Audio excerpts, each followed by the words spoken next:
When farmers think about using futures or options to manage some price risk and hedge their crop, probably the first crop they'll normally think about is canola, and for obvious reasons. It certainly is one of the largest crops grown on the prairies, and certainly the largest one that had a viable futures and options contract that could be used at least until recently with the opening of the Canadian Wheat Board, and now with spring wheat it becomes a crop that's openly traded as well. But the one thing about canola, and if you think in the context of using futures and options in prairie cash grain markets, one of the challenges is that for most crops, these exchanges are listed in the U.S., they're listed in U.S. dollars, they have U.S. delivery points and U.S. deliverable grades and so forth. And that doesn't mean that they don't work, but it means that there are certain aspects where there's a bit of a disconnect between what prairie cash grain prices are and what the futures market is trading at. And again, it doesn't mean that they can't work, but it's just a couple of layers of complexity in there that make it a little bit more challenging. The one thing about canola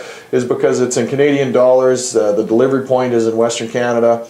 It actually means that cash bids that you see at the elevator track the futures prices quite closely. And so in that sense, the canola is the one crop where you could sort of take your classic textbook examples of hedging that you normally see and apply it directly in canola, and it works quite effectively. With all the other crops, there's again the issues of exchange rates, different delivery points, understanding basis in a completely different way. That is something that often gets missed in most futures and options training programs. But in the case of canola, that's not the case, and it's again a crop that naturally slides right into the examples that most people are accustomed to when they look at when they take futures and options training.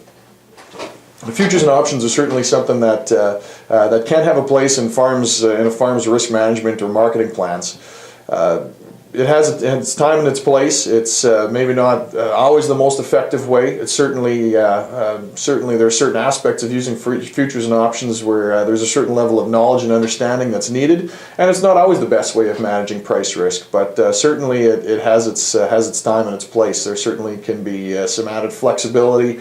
There's certainly times when maybe the programs offered by grain companies or crushers or other buyers where similar things can be done more effectively, more efficiently, maybe cheaper in the futures and options market. Again, not all the time, but at certain times. And so in those cases, using futures and options for canola can really help enhance locking in margins and managing price risk and just creating some additional flexibility that might otherwise not be available just purely by looking at the cash contracts that are available from your normal conventional buyers. As with all things, there's a certain element of understanding and knowledge and comfort that's needed to use futures and options effectively, and so growers need to be aware of, for example, the potential for margin calls if you're selling a futures contract, or maybe if you're writing an option. There's other strategies that maybe don't have the risk of margin calls, such as just simply buying a put option.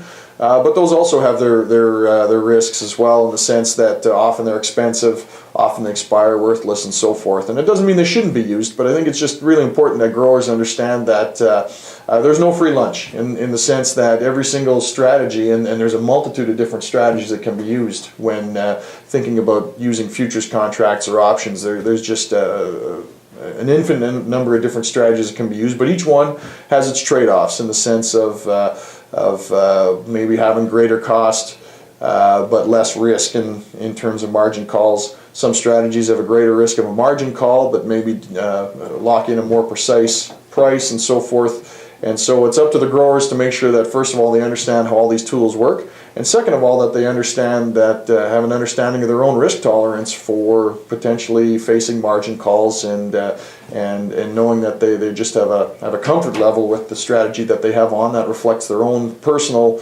risk tolerance and the margin goals and risk management and marketing goals for that particular farm.